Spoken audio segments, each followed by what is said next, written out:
Welcome everybody again to another episode of the ideaXme show that show the profiles of the humans behind the really big ideas that are shaping our world, inspiring future creators, and for all those that like really great stories. I'm Ira Pastor. I'm your aging, health, and longevity ambassador along for this journey. So for the last several shows, we've been spending a lot of time at what I refer to as the different hierarchical levels of the biologic architecture of life, disease and aging. We've spent time talking about the genome, the microbiome, tissue engineering, systems biology, dabbled a little bit in quantum biology.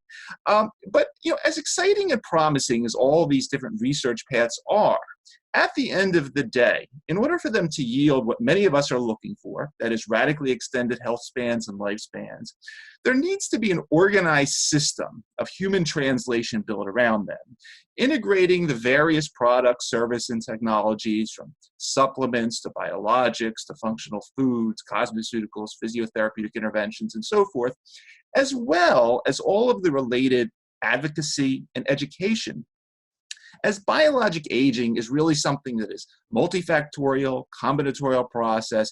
It's never going to be amenable to big pharma's traditional single magic bullet approach that they've promoted for the last century. So for today's guest, who I'm extremely excited about, I could think of no one better to come and talk further about this topic with us and take us into the future than Bill Faloon. Bill is the director and co-founder of the Life Extension Foundation, which is a consumer advocacy organization with over 100,000 members that funds research, literally investing millions of dollars a year in researchers around the globe, and disseminates information to consumers about optimal health. And more recently, in the area of actionable clinical interventions regarding human biologic age reversal through this fascinating new project called the Age Reversal Network, which we'll get into, defined as an open source communication channel to exchange scientific information, foster strategic alliances, and support biomedical endeavors aimed at reversing degenerative aging. Bill is also a founder of the Church of Perpetual Life, which is a nonprofit transhumanist organization aiming to combine discussion, integrating spirituality, community, and aging scientific research into a single unified platform. He's a board member of the Coalition for Radical Life Extension, which is the organizer of the annual RADFest conference, which stands for the Revolution Against Aging and Death, which is one of the world's largest gathering of radical life extension enthusiasts. Over the decades, he's been a major advocate in the area of cryonics and cryopreservation technology development, with involvement such as organizations like 21st Century Medicine, which is a for-profit company specializing in living system preservation technology, and the Stasis Foundation. And he is a published author. He's published Pharmacracy and Pharmacracy 2, How Corrupt Deals and Misguided Medical Regulations Are Bankrupting America and What to Do About It, as well as the chief compiler of Life Extension Foundation's 1,500-page medical reference book, Disease Prevention and Treatments. A lot of potential topics to delve into. Bill, thanks so much for coming on the show today. You're welcome, Ira. Great pleasure having you. So, you are a major thought leader, influencer in this space over the last few decades. Many of us know you, but for those that don't know about you, don't know about Life Extension Foundation, can you just sort of start off from the beginning a little bit? Tell us about Bill Faloon, where you grew up, how you got interested in health, aging, wellness, and ultimately a little bit all about the path that ultimately put you at the epicenter of the life extension field here in 2019. Well, Ira, let me begin in 1977. I formed the Life Extension Group. And since then, we've grown to become the world's largest consumer-based anti-aging medical organization. And we've delved into a number of different scientific arenas in order to extend the healthy human lifespan. But here's the dilemma. 1977, I had some supporters who were very health conscious. Some of them were vegetarians, some of them exercised vigorously, some took a lot of supplements. And you know what? They bought a lot of time. But a lot of time is 10 or 15 years. So we go back 42 years, and guess what? A lot of those original supporters are no longer with us. Some are at Bioquark, cryopreserved. Most of them, a lot worse, dead forever. So we're in a dilemma right now where we've got actually over 300,000 people who read Life Extension magazine, many thousands who are subscribed to our Age Reversal Network, and we're somewhat desperate. We're realizing at our age, I'm going to turn 65 this year, we need to reverse biological aging, or we're going to be like all those people in the earlier decades who did a lot of good things, but eventually their time ran out. So you created Life Extension Foundation back in the late 70s. You had the strategy of finding new scientific methods for eradicating disease and death. And over the years, aside from various with the commercial opportunities that you've been involved in, you've been involved in a lot of what I'll call sort of firsts in terms of sort of repurposing existing drugs and supplements for a variety of new uses. Life Extension Foundation is pretty well known. You were on the scene with sort of aspirin for heart disease decades before that hit, major initiatives with metformin, once again, decades before. And, I was brought up in sort of the traditional pharma industry, and I also saw from the inside sort of all the stuff that is discovered, but it's forgotten for one reason or another. Unfortunately, just the way sort of biomedical research has flowed over the years. And I was intrigued by this aspect. Could you talk a little bit more about sort of the past of how you've done this sort of mining for some of these gems or diamonds before their time? Because you really, when I look at the list of stuff, you've really come up with, you've been so far ahead of the curve on so many things. Tell us just a little bit about that. What's interesting, Ira, is that we at Life Extension do our own research of the published scientific literature to identify a treatment that may add months or years to a terminal patient's life, or reverse certain aging processes so that they don't have to die of the particular condition they're suffering with. But we also have our network of scientists, medical doctors, and interested lay people that are feeding us information all the time. I learned about melatonin at a Cryonics conference. One of the Alcor members approached me back in 1990 and said, "Have you ever heard of melatonin?" Which I had not. And he says, "Write it down and go look at PubMed and see all the published studies." And there were almost 5,000 published studies about melatonin on PubMed way back in the 1990 era. And we then decided, well, let's make this available. It had never been available to the public before. It had only been a research type hormone. And what happened was an absolute explosion in interest, not just to help certain people sleep better, it doesn't help everyone sleep better, but it boosts immune function. We feel it has certain anti-aging properties to it. So right now, melatonin, a household word, back in 1990, 91, no one had ever heard of it, including me, until at a scientific conference, one of our members came up and said, "Why don't you look into this, Bill?" And that's an example of how so much of this transpires, where we garner information from people who simply don't want to die. So what they do is they read a lot of scientific journals, and they'll feed these little tidbits of data into me. I'll send it to our scientific review board, and they'll say, "Hey, this makes sense. Let's write an article about it so we can let our whole membership know." Let's talk about the Age Reversal Network a bit. So, it's defined as, a private association focusing on sort of the immediate development of age reversal therapies for those in society who may not live long enough for experimental rejuvenation treatments to be validated via the traditional multi-year processes. And, you hit on something which, I guess many people are aware of, but they don't think of it too much. Maybe they put it out of their minds, but, here we are, 2019, billions of dollars for a new drug to get a product to market. Development timelines now surpassing 15 to 20 years, and still the big sort of the unspoken thing that pharma knows about, but they don't like talk about, that everything they ultimately develop is due to our evolving understanding of patient and disease heterogeneity, that most products are only going to work in a small percent of people. So there have to be other approaches. You set up the Age Reversal Network.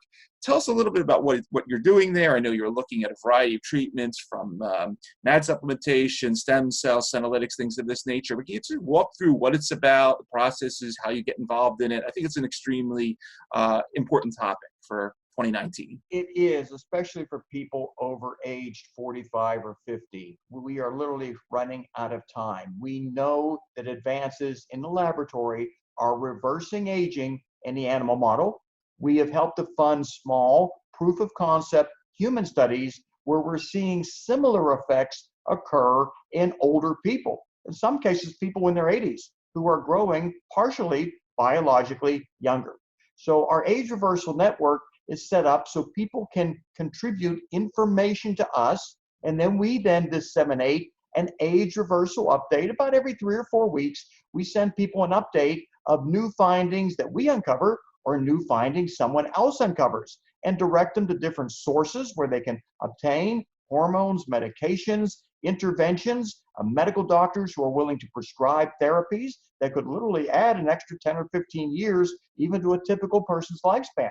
So the network is a private association. We're not a charity, but just a public benefit group whose purpose is to disseminate information. And by the way, we don't take in money. I simply fund the low cost of it myself so that everyone can garner information. We don't have to worry about these complicated charity rules. We do have charities, by the way, set up that raise funds for human age reversal projects. And we've been doing quite well in that arena. People have finally woken up to the fact that if I have a lot of money, maybe donate just a little bit of it to a charity that's using 100% of the money to fund human regenerative medicine type research. And that's what we're doing at this time. One thing we've talked a little bit about in the past is what's going on beyond the U.S. borders. And once again, I think back to Life Extension Foundation. You've always been sort of on the cutting edge of going where the research is, pointing out if there's not practitioners here in the U.S. but they're in Europe or Asia or wherever, you seek them out, you find out who is working on the cutting edge, and you have that as part of the network. It's a very unique time now in 2019 where we see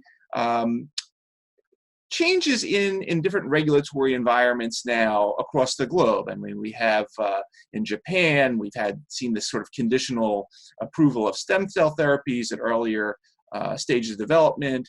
We see some very interesting sort of free zone activity in China.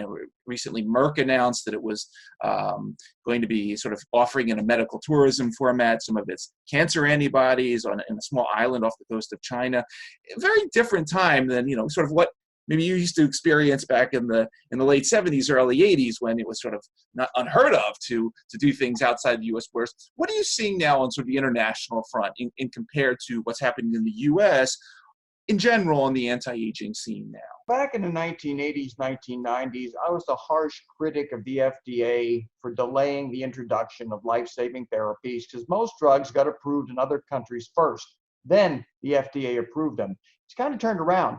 The American market is so overpriced and, of course, lucrative for big pharma, they choose often to have the drug first approved in the United States. And then once the FDA approves it, they get automatic approval in most other countries. So it's not like it used to be where we had to introduce Deprenyl many years before the FDA approved it to treat Parkinson's. And Deprenyl, by the way, is an anti-aging drug. Mm-hmm.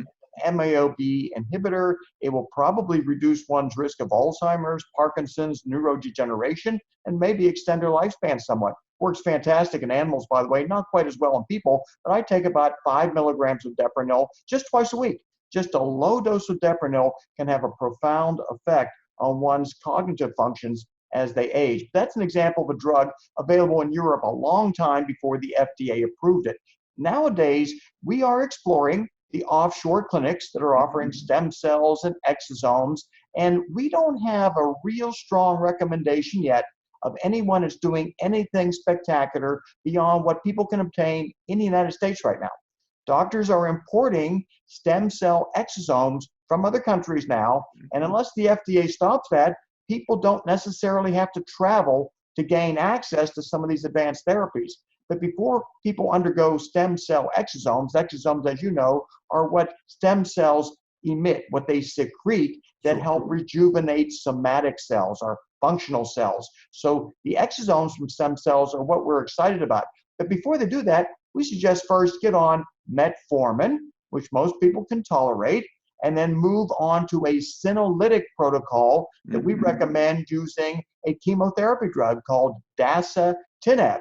But you only do it a couple times a year, so you don't have the toxic side effects that leukemia patients have to endure. Dasatinib plus quercetin will remove senescent cells from our aging body. That's step number 2. Metformin 1, dasatinib, quercetin number 2, and that's typically only 2 doses, maybe every 9 months. So it's a very easy schedule, very inexpensive schedule if you get the dasatinib at a low cost price.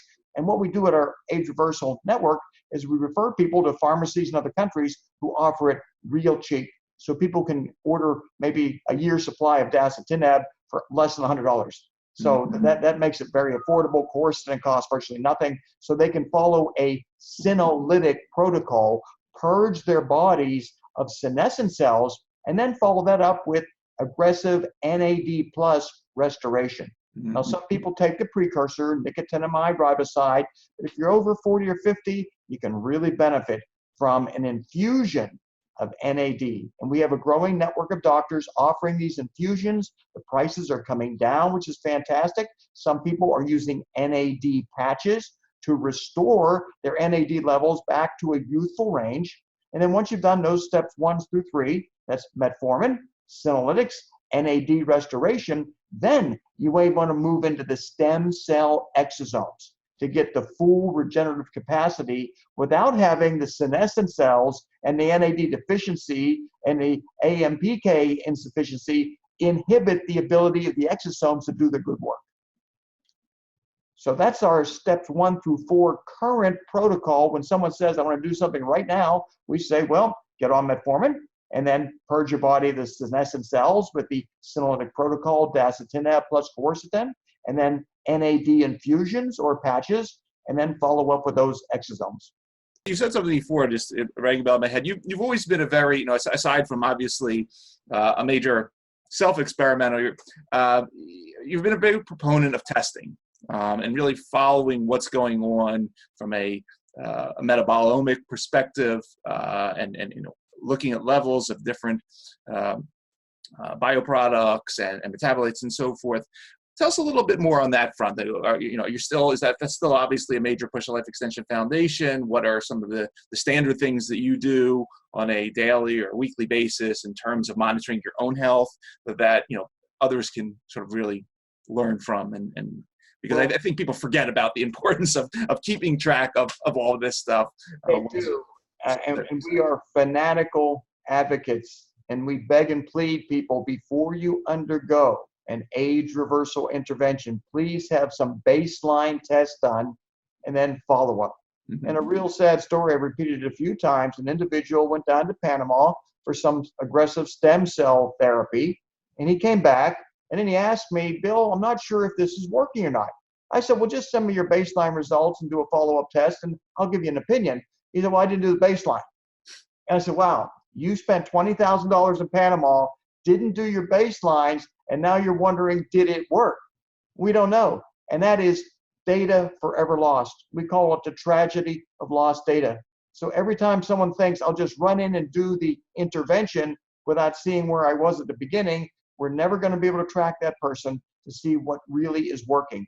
So again, at my age, coming up 65, and some of our older supporters, we don't have time to wait. We don't have time to guess something may or may not be working. We need to validate each and every intervention, and we need to validate the sequential order of interventions. When people move from metformin to senolytics to NAD to exosomes, we need to see what's happening to them biologically.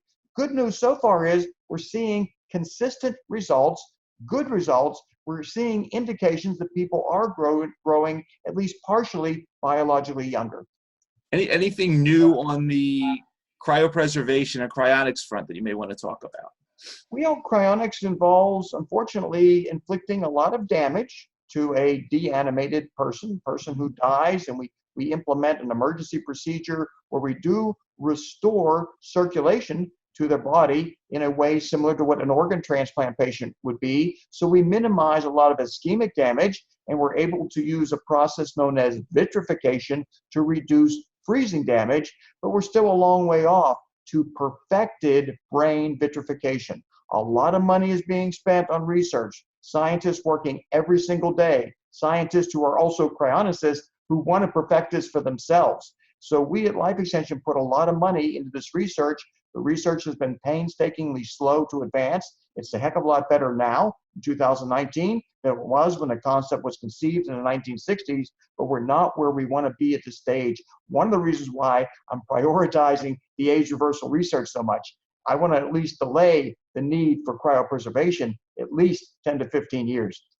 Well, one other thing before we get to some of the wrap-up questions, I just wanted to, you'd mentioned, obviously there's been a lot of bigger money coming to the space lately in terms of some of the groups such as, Calico with Google and some of the what I will call sort of more, later stage venture funds that are starting to take a look, put a little more money into the anti-aging longevity biotech space than there used to be. Yet, I still, on the other side of the spectrum, I still, when I watch some of your programs from the Church of Perpetual Life, every now and then you put up sort of that wall of shame of some, multi-billionaire that died and gave of their fortune zero to any of this stuff.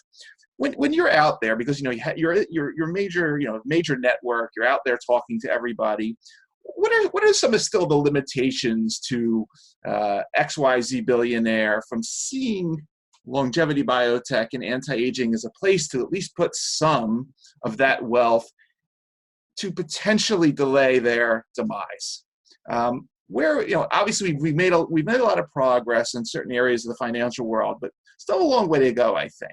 What are some of the sort of the barriers you run into on that front, and how can we potentially get past them? Well, I think a lot of it with older people is they have a certain amount of money. They're never going to be able to make it again. We've been in a 10-year environment of ultra low interest rates.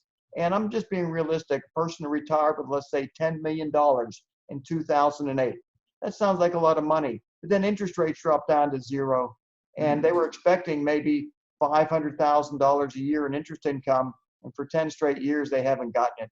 So they're a little afraid to spend their nest egg because they don't know how long they're going to live. They're afraid they're going to run out of money.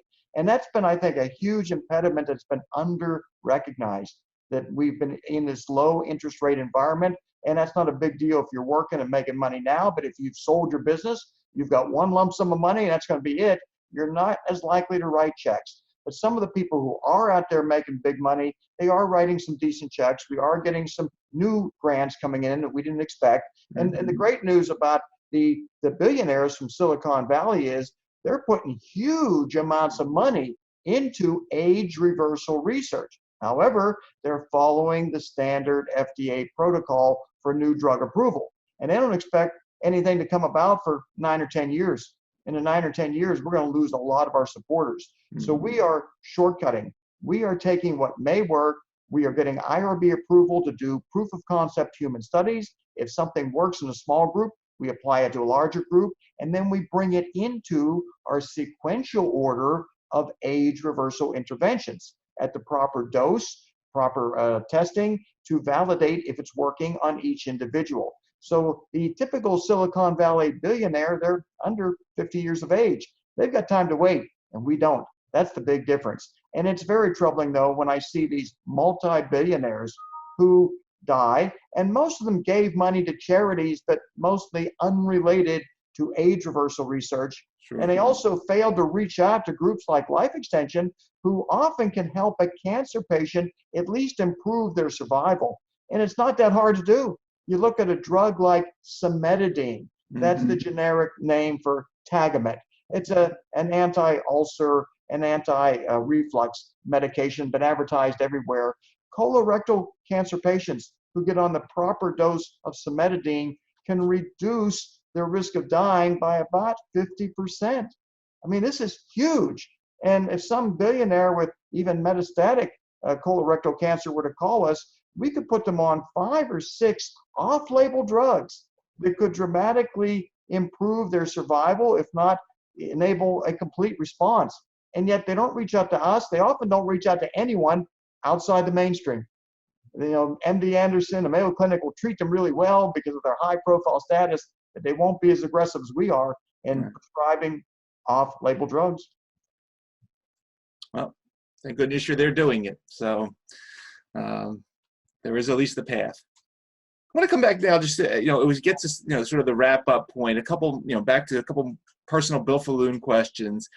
Any important influencers that you may want to talk about in your career time that you've spent in this area that kept you on this path, that, if it wasn't for that person, you would have gone and done something totally different than all this? Anyone that you want to give a shout out to specifically? Yeah, actually, nobody has ever influenced me. When I was told at a very young age that death was inevitable, I immediately said, there's no way that's going to happen. I will fight back. I will find a solution for this. I had no idea what that solution would be. And then again, at a very young age, I read in a Sunday supplement newspaper about cryonics, about Robert Ettinger's Prospective Immortality book. And all of a sudden, I realized there is a potential way to not at least stay dead forever. And I aggressively pursued cryonics for many, many decades. I set up the first cryopreservation lab in the southeastern United States in 1977. I was fully prepared to cryopreserve anybody who wanted to service. I had no customers. It wasn't until 1980 our group started publishing Anti-Aging News, a newsletter that would tell people how to at least delay aging.